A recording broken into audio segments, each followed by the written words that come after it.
குலதெய்வம் நம்ம முன்னோர்கள் முதல்ல தெளிவாக புரிஞ்சுக்கணும். குலதெய்வம் புது ஆட்கள் கிடையாது. நம்ம டிஎன்ஏ நம்ம முன்னோர்கள்.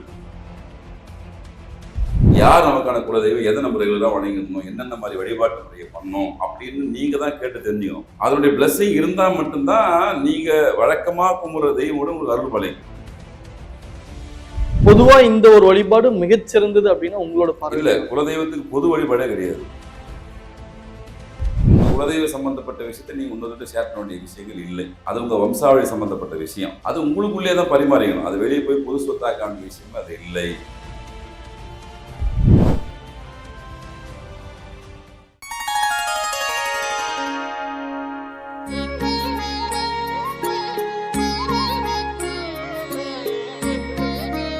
ஸ்ரீ வராய் டிவி நேயர்கள் அனைவருக்கும் வணக்கம். நான் உங்க ஜித்து. இன்னைக்கு என் கூட ஒரு ஸ்பெஷலான ஒரு கெஸ்ட் இருக்காங்க.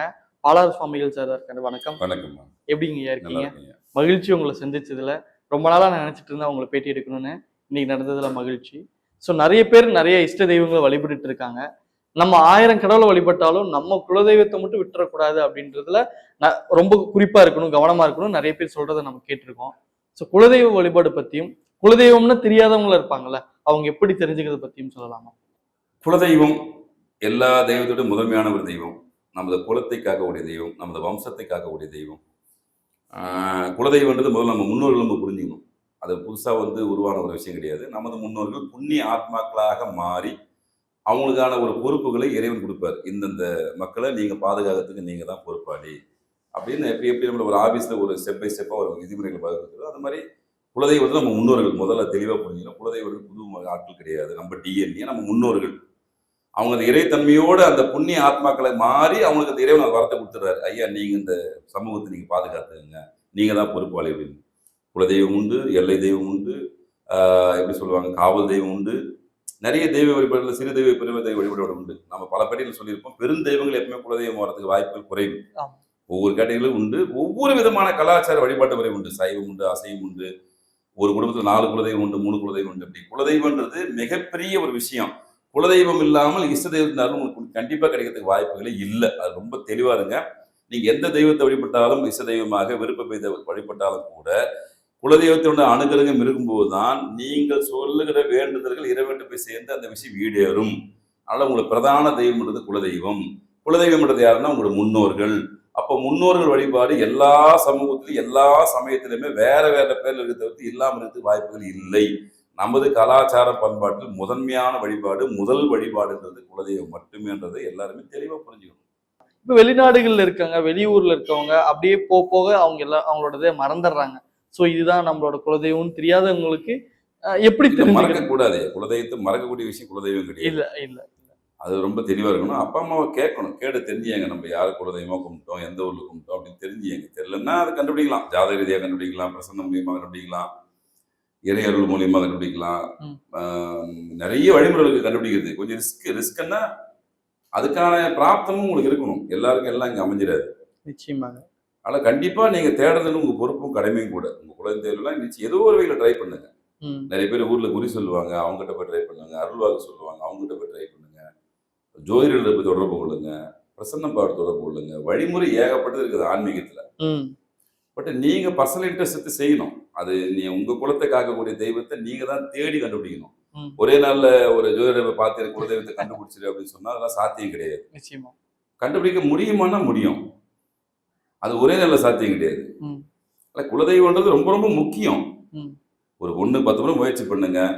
யாரெல்லாம் தெரிஞ்சு கொடுங்க, அவங்ககிட்ட கன்சல்ட் பண்ணுங்க, பாருங்க. தெரியாதவங்களுக்கு ஏற்கனவே குலதெய்வம் உங்க வீட்டில் தெரிஞ்சுட்டு இதுதான் சொல்லியிருந்தாங்கன்னா அந்த வழிபாட்டு முறையை நீங்க மாற்றக்கூடாது. மேக்சிமம் தெரியாம இருக்கிறது ரொம்ப குறைவு. கடல் கடந்து போனவங்களுக்கு தெரியாம இருக்கலாம். இப்போ மலேசியால, சிங்கப்பூர்ல, வெளிநாடுகள்ல பொதுவா இருக்கிற தமிழ் மக்களுக்கு தெரியறதுக்கு வாய்ப்புகள் குறைவு. ஸ்ரீலங்காலையும் நிறைய பேருக்கு தெரியாது.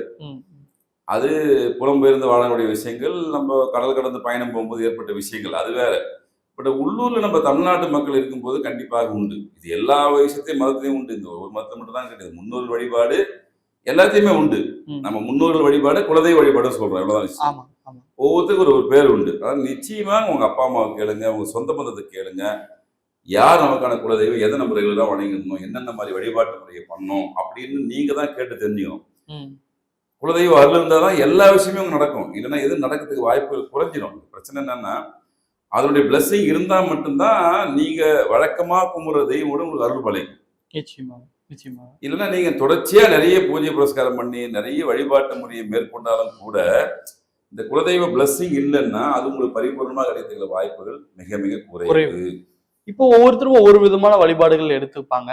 ஆனா இது பொதுவா இந்த ஒரு வழிபாடு மிகச்சிறந்தது அப்படின்னா உங்களோட இல்ல, பார்வையில? குலதெய்வத்துக்கு பொது வழிபாடே கிடையாது. ஆ, அது பொது கடவுள் கிடையாது. ஆ, அது ஜெனரல் கடவுள் கிடையாது இல்ல. ஆமாங்க. இப்ப என்னுடைய குலம் சார்ந்து ஒரு கலாச்சார பண்பாடு அதுல இருக்கும்.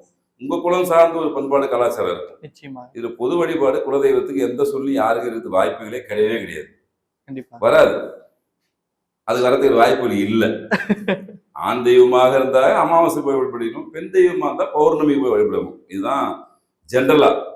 ஏன்னா ஒருத்தருக்கு சைவம் இருக்கும், அசைவம் சில பேர் இருக்கும், அசைவம் வச்சிருப்பாங்க. அப்படி நிறைய மாறுபட்ட கருத்துகள் இருக்கும். ஒருத்தர் இரவு போய் கும்பிட தன்மை உண்டு, ஒருத்தர் பகல்ல போய் கும்பிட தன்மை உண்டு. குறிப்பிட்ட நாட்கள்ல மட்டுமே குலதெய்வம் சந்திக்கக்கூடிய வம்சமும் உண்டு. இப்படி இதுல நிறைய குலதெய்வத்துல நிறைய கேட்டகரிஸ் இருக்குது. அது அவங்க செவி வழியாக ஒரு சில விஷயம் செய்வாங்க. குலதெய்வ சம்பந்தப்பட்ட விஷயத்த யாரும் பகிரங்கமா சொல்லி செய்யறது இல்ல. ம். அது சொந்த பதத்தோட கொடுக்கக்கூடிய விளையாடுறதுனால அந்த விஷயத்துக்கு அவங்கள மட்டும் தான் கூப்பிட போறாங்க, வேற யாரும் கூப்பிட போறது இல்ல. இப்ப என்னுடைய குலதெய்வத்தை நான் கும்பிட போறேன்னா என்னுடைய சொந்த பந்தங்களை நான் நெருக்கமான உறவுகளை அரைச்சு தான் கொண்டு போய் பார்க்கணும், செய்யணும். அங்க என்ன கலாச்சாரத்தை நம்ம முன்னோர்கள் ஃபாலோ பண்ணாங்களோ அதுதான் செய்ய போறோம். ஆனா குலதெய்வ வழிபாடை பொறுத்த வரைக்கும் பொது வழிபாடுன்றது இல்லை. அப்படின்றதா உண்மை. நம்ம இஷ்ட தெய்வமா நமக்கு நிறைய பேருக்கு பிடிக்கும். இப்போ வாராகி நம்ம சேனலை பாக்குறவங்க நிறைய பேர் வாராகி அம்மன் பக்தர்கள் இருக்கலாம், முருகர் பக்தர்களா இருக்கலாம். இப்படி ஒவ்வொருத்தங்களா தேடி தேடி நம்ம போய் பாக்குற வழிபாடு செய்யறாங்க இல்லையா? சோ அவங்களுக்கு வேண்டுதல் ஆண்டவா நான் அப்படியாவது வைக்கணும் அப்படின்னு சொல்லிட்டு ஏதாவது நல்லா நடக்கும்னு வைக்கிறாங்க. நடந்ததுன்னா ஓகே, நடக்கல அப்படின்னா டக்குனு காடை மாத்திடுறாங்க, கடவுளை மாத்திடுறாங்க. இல்ல, அது அப்படி கணக்கு இல்லையா? கடவுளை மாத்துறதுன்னு கணக்கு கிடையாது. இப்ப ஜாதக ரீதியா கிரகங்கள் மாறும்போது எல்லா தன்மையுமே மாறிடும். ஆ, நல்லவன் கெட்டவனாவதும் கெட்டவன் நல்லவனாவதும் உங்களுடைய பிறப்பு அடிப்படையில் தான். அருமை, அருமை. அது கிரகங்கள் மாறும்போது அந்த தன்மைகள் மாறிடும். நேற்று வரைக்கும் ஒரு முருக பக்தர் இருந்திருப்பாரு, நீ ஐயப்ப பக்தரா போவார், அப்புறம் வராகி பக்தர், திரும்ப காளி பக்தர் வருவார், திரும்பி ஆஞ்சநேயர் பக்தரா போவார். அது தப்பு கிடையாது. தப்பு இல்ல. அது அந்த கிரகத்தினுடைய ஆளுமைக்குட்பட்ட அதிதேவதை எந்த தெய்வமோ அது உங்களை ஆட்கொண்டுடும். நீங்க ஆட்டோமேட்டிக்கா போயிடுவீங்க. ம். அது டிஃபரெண்ட். பட் குலதெய்வம் ஒன்னே ஒண்ணுதான். ஒண்ணே ஒண்ணுதான். ஒரு வீட்டுல குலதெய்வம் ஒருத்தர் 2 இருக்கும், ஒருத்தர் 3 குலதெய்வம் உண்டு. ஓ, ஒரு குலதெய்வம் தான் இருக்கு. ஒரு குடும்பத்துக்கு 3 குலதெய்வம் உண்டு, 4 குலதெய்வம் உண்டு, ஓ, ஒரே ஒரு குலதெய்வம் உண்டு. இப்படி நிறைய, அதாவது இது எல்லாமே அவங்க சம்பந்தப்பட்ட விஷயம். ஒரு பொதுவா இந்த சமூகத்துக்கு இப்படிதான் ஜெனரலைஸ்ட் பண்ண முடியாது. யாராலையும் பண்ண முடியாது. ஆ. அவங்க சொல்லவும் மாட்டாங்க, பண்ணவும் கூடாது. அது ம். உங்க குலதெய்வ சம்பந்தப்பட்ட விஷயத்தை நீங்க இன்னொருத்த ஷேர் பண்ண வேண்டிய விஷயங்கள் இல்லை. ஓகே. அது உங்க வம்சாவளி சம்பந்தப்பட்ட விஷயம். அது உங்களுக்குள்ளேயே தான் பரிமாறிக்கணும். அது வெளியே போய் பொது சொத்தாக்க வேண்டிய விஷயமே அது இல்லை. ஆனா அந்த வழிபாட்டு முறையை நீங்க மத்தவங்க சொல்லணும் அவசியம் இல்லை. பொதுவா எல்லாரும் ஜெனரலா கேட்குறது சைவ தெய்வமா அசைவ தெய்வமான்னு கேட்பாங்க. ஓகே. குலதெய்வத்துல அது ஒண்ணுதான் மெயின். நாங்க சைவம் வச்சு கும்பிடுவோம்னு சொல்லுவாங்க, நாங்க இல்லைங்க அசைவ படையல் போடுறோம்னு சொல்லுவாங்க. இதுதான் பொதுவாக இருக்கக்கூடிய விதி. என்னன்னா குலதெய்வம் உங்களுக்கு அசைவ தெய்வமா ம். அப்படின்னு ஒரு கேள்வி. சைவ தெய்வமானு வரும், பெண் தெய்வமா ஆண் தெய்வமா வரும். இவ்வளவுதான் நம்ம தெரிஞ்சுக்கூடிய விஷயமும் ஒருத்தர்கிட்ட. மற்றவர்கள் அவங்க வழிபாட்டு முறையை உள்ள என்ன பண்ணுவாங்களோ கேட்கக்கூடாது. அது மற்றவங்களுக்கு தேவையில்லாத விஷயமும் கூட. எஸ். இப்போ ஒருத்தரோட ராசியை கேட்டு நீங்க இந்த ராசியா, நீங்க இந்த கடவுளை கும்பிட்டா நல்லா இருக்கும் அப்படின்ற மாதிரி சொல்றாங்க. நம்ம சில பேர் அந்த கடவுளை வழிபடுவாங்க. ஒவ்வொரு ஜாதகக்காரர்களுக்கும் ஒரு ஸ்பெசிஃபிக்கான இந்த கடவுள் கும்பிட்டா இங்க சிறப்பா இருக்கும். எல்லா கேள்விக்கும் உடைய ஜாதகத்துல உண்டு. எல்லாருக்குமே உண்டு. குலதெய்வத்தை தெரிஞ்சுக்கலாம், முன்னோருடைய விஷயத்தை தெரிஞ்சுக்கலாம், உங்க இஷ்ட தெய்வத்தை தெரிஞ்சுக்கலாம், உங்க உபாசன தெய்வத்தை தெரிஞ்சுக்கலாம், அதிர்ஷ்ட தேவதை தெரிஞ்சுக்கலாம், அதிர்ஷ்ட மரங்களை தெரிஞ்சுக்கலாம், அதிர்ஷ்ட சின்னங்களை தெரிஞ்சுக்கலாம். இப்படி எல்லா கேள்விக்கான விடைகள் எல்லா ஜாதகத்திலும் இருக்கு. அது நீங்க தான் அதை பர்சன்டேஜ் எடுத்து கேட்டு தெரிஞ்சுக்கணும். நான் எந்த தெய்வத்தை கடைசி வரைக்கும் வழிபட்டா நல்லது, அப்படி ஒரு கேட்டகரி இருக்குது. எல்லாருக்குமே ஒரே தெய்வம் செட் ஆகிறதுக்கு வாய்ப்புகள் இல்லை. ஒவ்வொருத்தருக்கும் ஒரு விஷயங்கள் இருக்கும்.